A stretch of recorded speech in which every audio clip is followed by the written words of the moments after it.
বাজার যদি সেদিন ব্লক না দিতাম তাহলে খালটা রক্ষা হইতো না, বাজারটা রক্ষা হইতো না। পুরো কাজ করতে পারি নাই, সময় পাই নাই। একদিনে সব হবে না, ধৈর্য ধরতে হবে। 17 বছর আমরা নির্যাতনে ছিলাম, 17 বছর মাতৃকালীন ভাতা পান নাই, বিধবা ভাতা পান নাই, বয়স্ক ভাতা পান নাই। যারা পেয়েছে টাকা দিয়ে, অর্থ করে দিয়ে কিছু নির্দিষ্ট সংখ্যক লোক পেয়েছে, কিন্তু না। এই জন্য বলছি আপনি সচেতন হবেন, সামাজিক আন্দোলন গড়ে উঠবে। সরকার আপনার পাশে। আমি চৌধুরীকে অনেকদিন কাছ থেকে দেখি নাই, টিভিতে দেখছি, মোবাইলে দেখছি যে না, সামনাসামনি তার কথাগুলো শুনবো, শোনার জন্য এখানে চলে এসেছে। তার মানে আমরা সবাই এখানে বিএনপি পরিবার, জাতীয়তাবাদী শক্তি, জাতীয়তাবাদী পরিবার, আমরা ধানের শিশুগুলো। আজকে একটাই বিশেষ ইসলামিক দল বাড়িতে যায়, বাড়িতে গিয়ে তালিম দেয়, বাড়িতে গিয়ে তালিম দেয়, ওয়াদা করা ওনারা নাকি আল্লাহর দল। পৃথিবীতে এত দল আছে, আল্লাহ কারো পছন্দ করলো না, এটা করে বিশেষ ইসলামী দলকে পছন্দ করলো।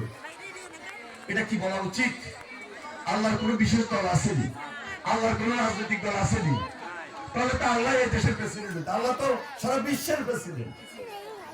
আল্লাহ তো আল্লাহ, আল্লাহ মহান, সর্বশ্রেষ্ঠ। আল্লাহর প্রতি প্রশংসা, আল্লাহর প্রতি প্রেম, ভালোবাসা, আমার ঈমান, আমার আকীদা। হযরত মুহাম্মদ সাল্লাল্লাহু আলাইহি সাল্লামের জীবনের আলোকে আমি চলবো, সুন্নাত পালন করব। আমি একজন মুমিন হিসাবে অন্যায়ের প্রতিবাদ করলাম কিনা, আমি সৎকর্ম করলাম কিনা, ন্যায় প্রতিষ্ঠা করলাম কিনা, মানবতার কল্যাণে আমি কাজ করলাম কিনা, আপনাদেরকে সজাগ করলাম কিনা, আপনাদের পাশে দাঁড়ালাম কিনা। একজন রাজনীতিবিদও কিন্তু একটা ইবাদতের অংশ। একজন রাজনীতিবিদ ইচ্ছা করলে, সে যদি প্রকৃত রাজনীতিবিদ হয়, তিনিও সেই ইবাদতটা করতে পারেন। আমরা সেই চিন্তা নিয়ে মাঠে নেমেছি। তাহলে সূরা আন-নিসায় 13 নম্বর আয়াতে আছে যে যিনি ঈমান রাখবেন, যিনি সৎকর্ম করবেন, তার বেহেশতে যাওয়ার সুন্দর সুযোগ আছে। বেহেশতে যাওয়ার জন্য কোনো দলের গুণ গাইতে হবে না, কোনো দলের কাছে প্রভিয়ত দিতে হবে না, কোনো দলের কাছে হাতে টিপ দিতে হবে না। কোনো দল আমাকে অন্ধভাবে, ধর্মান্ধ আমাকে অন্য কথা বলে, ওয়াদা কাটিয়ে আমাকে বেহেশতের কথা বলবে, বেহেশত কোনো দল দিতে পারে না। একটা রাজনৈতিক দলের কাজ হলো সেবা করা, মাদকমুক্ত পরিবেশ তৈরি করা। আমাদের এলাকায় অনেক জায়গায় মাদক ছেয়ে গেছে, কিছু প্রভাবশালী ব্যক্তি আপনারা মাদকের ব্যবসা করে। সেই আওয়ামী লীগ আমলে এটা একটা চেইন তৈরি হয়েছিল, সেই মাদক এখনো কমে নাই। আজকে শুধু এটাই বলি, আজকে শুধু এটাই বলি, আমি যদি সেই সামাজিক আন্দোলনের নেতৃত্ব দিই, আপনি যদি সচেতন থাকেন, আপনার বাড়ি থেকে আপনি আওয়াজ দিবেন, মাদক মুক্ত লক্ষ্মীপুর চাই, মাদক মুক্ত সমাজ চাই। আপনার পরিবারের আওয়াজ, আপনার গ্রামের আওয়াজ, আপনার ঘরের আওয়াজ। আমি যদি আপনাদের পাশে থাকি, আপনার রাজনৈতিক নেতারা যদি প্রকৃতভাবে চিন্তা করে আপনার পাশে থাকি, মাদক মুক্ত সমাজ প্রতিষ্ঠা হবেই। কেউ পারবে না এই মাদককে নিয়ে আমার আপনার ভবিষ্যৎ প্রজন্মকে নষ্ট করে দিতে। মাদক মানে সন্ত্রাস, মাদক মানে অত্যাচার, মাদক মানে চুরি, মাদক মানে ডাকাতি, মাদক মানে রাহাজানি, ইফটিজিং। তাহলে মাদক মুক্ত সমাজ গঠন করার ক্ষেত্রে একটা বিশাল সামাজিক আন্দোলন প্রতিষ্ঠা করার নেতৃত্ব আপনাকে দিতে হবে। আমি একা দিব না, সবাই মিলে যদি দিই, সবাই মিলে যদি আওয়াজ তুলি, ওই শয়তান যারা, এরা সংখ্যায় কম, যারা মাদক সেবন করে, মাদকের ব্যবসা করে, হাতে করে 8-10 জন 20 জন, এরা এই আওয়াজে বের হয়ে যাবে। ইচ্ছা করলে আমি কাউকে গ্রেফতার করাই দেবো, কালকে মাদক বন্ধ হয়ে যাবে না। এই সিস্টেমে মাদক বন্ধ হয় না। বুঝাইতে হবে, বলতে হবে। সমাজে এদের স্থান হবে না, সমাজে এদের জায়গা নাই। এরা সমাজের বাইরের লোক, এরা মসজিদে যাওয়ার সুযোগ দেয়, মসজিদে যায় না, সমাজের বাইরে। এই আওয়াজটা যখন আমি, আপনি, আপনার পরিবার গ্রাম থেকে, ইউনিয়ন থেকে, ওয়ার্ড থেকে তুলে ধরবো, দেখবেন এরা আস্তে আস্তে শেষ হয়ে যাবে, এরা আস্তে আস্তে বিদায় নেবে। এদেরকে এইভাবে বিদায় করে দিতে হবে। তা যাক, অনেক কথা বলেছি, অনেক কথা বলতে গিয়ে আমি জানি না কোনো ভুল হয়েছে কিনা, অনেক কথা বলতে গিয়ে কিছু কথা বাকি আছে কিনা। তাহলে আপনারা যদি কেউ আরো বেশি কাজ করার সুযোগ আছে, যেটা ইতিমধ্যে বক্তব্যের মাধ্যমে আপনাদের সামনে তুলে ধরলাম। এর বাইরে তো দুই একটা কথা আছে। সব মা বোন তো আসেন না, অনেক মা বোন বাড়িতে আসেন, সমস্যা আছে, অসুখ বিসুখ আছে।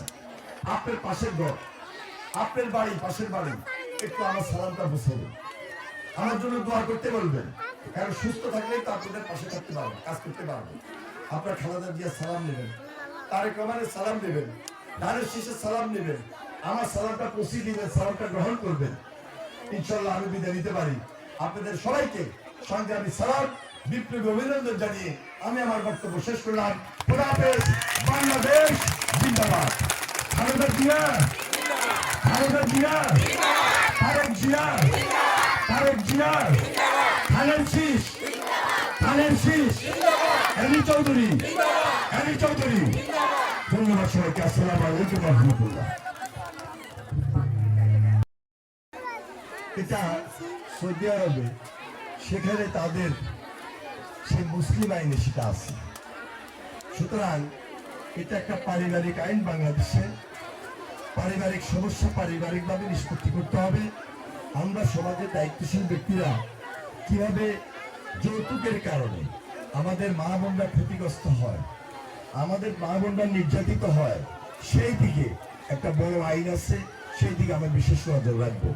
সুতরাং আমি মনে করি না যে শুধু একটা পুরুষ জোর করলেই সব হয়ে যাবে, তা না। এই জন্য আজকে এই মিটিংয়ে আপনাদেরকে ডেকেছি। আপনার অধিকার, আপনার রাইট, আপনি সচেতন, আপনি আদায় করে নেওয়ার ক্ষেত্রে আমরা আপনাদের পাশে থেকে এই সহযোগিতা করবো। ধন্যবাদ সবাইকে। আসসালামু আলাইকুম। আমি চট্টগ্রাম বিভাগের শ্রেষ্ঠ জয়িতা হয়েছি শুধু বাল্য বিবাহ এবং নারী নির্যাতন বন্ধ করি। এখন গ্রামে বসবাস করতেছি, তবে আমার একটা বড় ধরনের মেসেজ থাকবে নারীদের কাছে। কিছু নারী বাড়িতে গিয়ে মায়েদেরকে প্রভাবিত করে বেহেশতের টিকিট বিক্রি করে। স্যার, এক্ষেত্রে আপনারা বেহেশতের টিকিট বিক্রি করার কোন লোককে বাড়িতে জায়গা দিবেন না, আমার একটা বিশেষ আবদার। আরেকটা বিষয় হলো, আমাদের মনের ভিতরে একটা কাজ করে জন্ম অজন্ম থেকে যে আমরা ধানের শীষের লোক। আমার বাবা বিএনপি করতো, বাইরে বিএনপি করতো, দাদা বিএনপি করছে, আমি করি। এটা আমাদের জন্ম অজন্ম থেকে চলে আসছে। আমাদের মনের ভিতরে একটা গাছ তৈরি হয়। আমার মেয়ে আমাকে বলেছিল যে আম্মা, আমার মনের ভিতরে একটা গাছ আছে, কি গাছ? ধান গাছ। আমরা ধান গাছের সঙ্গী হবো, আমার এটাই কথা। আর আরেকটা কথা হলো, আমাদের এই লাহারকান্দি ইউনিয়নে আমি আসলে শহরে ছিলাম দীর্ঘ 25 বছর। গ্রামে এসে দেখছি মায়েদের ভিতরে অনেক অন্ধত্বটা কাজ করে। আমরা অন্ধত্ব থেকে বেরিয়ে আসার জন্য একটা কাজ করব, আমরা জাতীয়তাবাদী শক্তির সাথে কাজ করব। আর এই ইউনিয়নে যারা দায়িত্বশীল আছেন তারা আমাদের সবার সাথে নিয়মিত কমিউনিকেট করবেন। আশা করি আমরা আবার আমাদের জাতীয়তাবাদী শক্তিকে ভালোভাবে ফিরিয়ে আনতে পারবো। ধন্যবাদ সবাইকে। আমার নাম জুবেদা বেগম, আমি একটা হসপিটালের ম্যানেজমেন্টে আছি। এখন আপাতত কোনো এনজিওতে নাই, নিজের একটা ছোট এনজিও আছে। দীর্ঘদিন ধরে কাজ করে যাচ্ছি।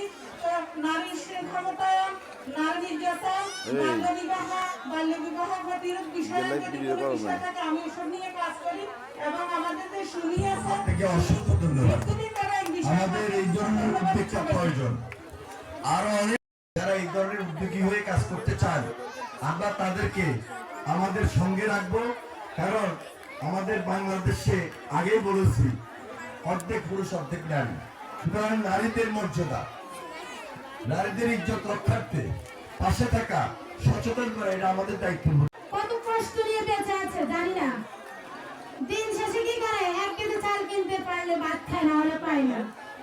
আপনার কাছে আমি তো বললাম যে আপনি আমার 4 নাম্বার ওয়ার্ডে ঢুকবেন, ঢুকে একটু, কিন্তু তোমার এটা নিয়ে কোনো পদক্ষেপ নেই। আর ওখানে মাদক আসক্ত যারা, তারা অনেকভাবে চিন্তা করতে পারে।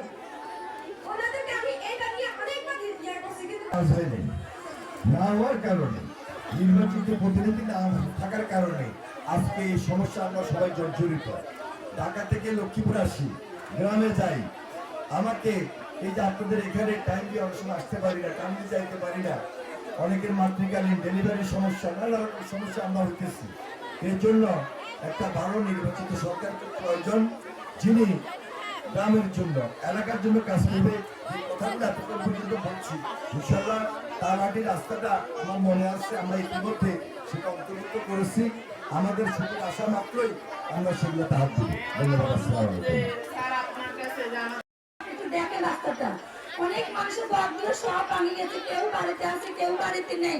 আমাদের এটা কিভাবে বান্ধব দেব আপনি অনুরোধ করে আপনি কার্ডটা পিটিয়ে দেন, একটু ব্যবস্থা করে দেন আমাদেরকে। ধন্যবাদ ধন্যবাদ।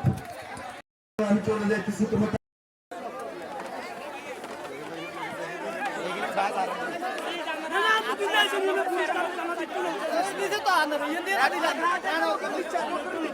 দিবেন না বলে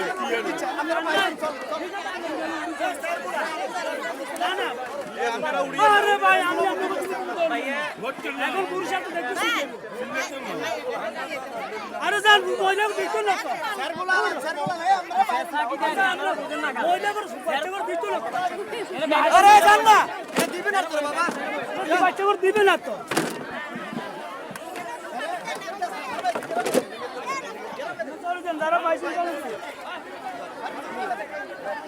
আমরা যারা প্যাকেট পাবি তারা বাইরে যাই প্লিজ। শেয়ারে যারা বসবে না তারা প্যাকেট পাবে না। শেয়ারে বসে থাকেন, প্যাকেট সবাই পাবেন। শেয়ারে যারা বসবে তারা প্যাকেট পাবে। দয়া করে আপনারা শেয়ারে বসে থাকেন, দয়া করে শেয়ারে বসে থাকেন, সবাই পাবে, সবাই পাবে। আর যারা উঠে যাবে তারা প্যাকেট পাবে না। যারা আপনাদের জন্য যে আমরা প্যাকেটের ব্যবস্থা করছি, চেয়ার থেকে উঠবেন না, শৃঙ্খলাভাবে বসে থাকেন। আমাদের কার্যক্রম চলতেছে, আমাদের শিক্ষাভিভাবক ভাইরা দ্রুত গতিতে